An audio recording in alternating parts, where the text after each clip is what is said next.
শেখ মাসলা মাসাইলের ক্ষেত্রে ডক্টর আব্দুল্লাহ জাহাঙ্গীর রহমাউল্লাহর বক্তব্যের উপর নির্ভর করি, যে কারণে অনেকে মধ্যমপন্থী বা সুবিধাবাদী বলে কটাক্ষ করে। মানহাজের ক্ষেত্রে কাদের উপর নির্ভর করা যায়? ভাইরে,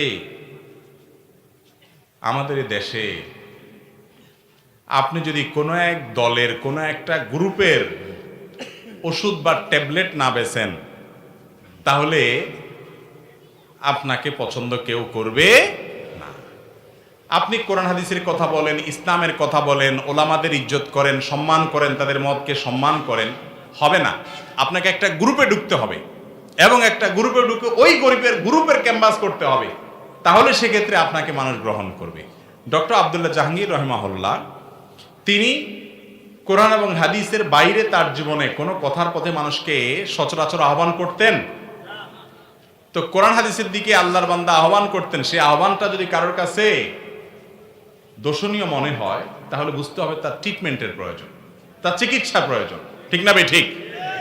ভাইরে, সুবিধাবাদী, হ্যাঁ একটা কথা ঠিক বলছেন যে আব্দুল্লাহ জাহাঙ্গীর সাহেব রহমানকে যারা মহব্বত করেন তাদেরকে কিছুটা সুবিধাবাদী মনে হয়।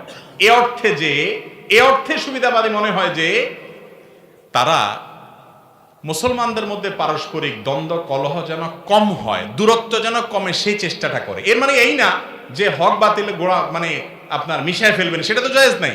এর মানে হলো পরমত সহিষ্ণু থাকে তারা। এবং আব্দুল্লাহ জাহাঙ্গীর সাহেব রহমাউল্লাহ সারা জীবন এটা চর্চা করেছেন যে আমার মতটা আমি বলবো, কিন্তু ভিন্ন মতকে আমি আক্রমণ করব না। স্যার রহমাউল্লাহ বলতেন কত সুন্দর করে, আল্লাহু আকবার, বলতেন কোন লোক বেদাতে লিপ্ত আছে, বেদাতে লিপ্ত মানুষটা তোমার শত্রু নয়, তোমার বিপদগ্রস্ত ভাই। তোমার বিপদগ্রস্ত ভাই, সে বিপদে আছে, তাকে মায়া করে উদ্ধার করো পারলে, শত্রুতা করিও না, সে তোমার শত্রু না। কত মায়া ছিল। এখন আপনি যদি বলেন ও সুবিধাবাদী, আপনি বেদাতির কাছে ভালো থাকতে চাচ্ছেন, তাহলে এটা আপনি বলতে পারেন, আপনার বিবেকের কাছে আপনি প্রশ্ন রাখেন। আর ভাই, সবচেয়ে বড় কথা হলো কে সুবিধাবাদী কে ভালো মন্দ, এ মানুষের চর্চা করতে করতে আপনি দুনিয়া থেকে গেলেন। আল্লাহকে জিজ্ঞাসা করবে যে আব্দুল্লাহ জাহাঙ্গীরের মানহাজ কি বলো তো দেখি? জিজ্ঞাসা করবে?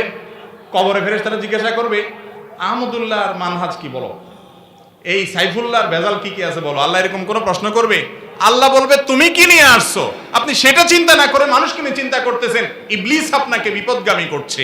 হ্যাঁ, অবশ্যই আপনার কাছে যদি মনে হয় এর আদর্শ সঠিক নয়, আপনি বর্জন করবেন, আপনি অবশ্যই সঠিকটা গ্রহণ করবেন। কিন্তু অযথা মানুষকে নিয়ে খোঁচাখুচি করা, অন্যকে নিয়ে আলটানো মন্তব্য করা, এটা কোনো ভালো মানুষের চরিত্র না। শয়তান যেগুলোতে আমাদেরকে ব্যস্ত করে রাখছে। ঠিক না ভাই ঠিক?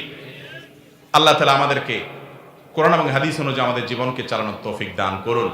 স্যার রহিমাল্লাহর প্রতি আল্লাহ রহম করেছেন, এমন রহম করেছেন যে স্যারকে আল্লাহ তাআলা সময় থাকতে নিয়ে গেছেন। আমি প্রায় চিন্তা করি যে স্যারকে আল্লাহ কত ভালোবাসতেন যে সময় থাকতে নিয়ে গেছেন।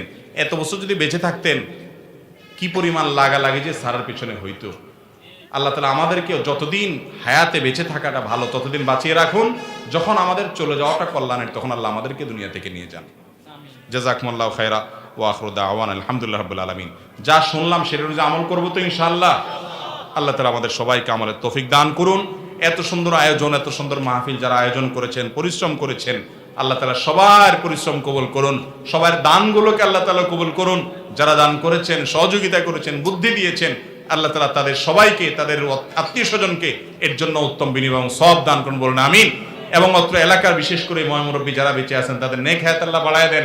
যারা দুনিয়া থেকে গেছেন, তাদেরকে আল্লাহ রাব্বুল আলামিন জান্নাতুল ফেরদৌসের মেহমান হিসেবে কবুল করুন। এবং যারা ভলান্টিয়ার ভাইরা কষ্ট করতেছেন, আল্লাহ তাআলা আমাদের সবাইকে হেদায়েতের আলো দ্বারা আলোকিত হওয়ার তৌফিক দান করুন, আমিন। জাযাকুমুল্লাহু খায়রা ওয়া আখিরু দাওয়ানা আলহামদুলিল্লাহি রাব্বিল আলামিন।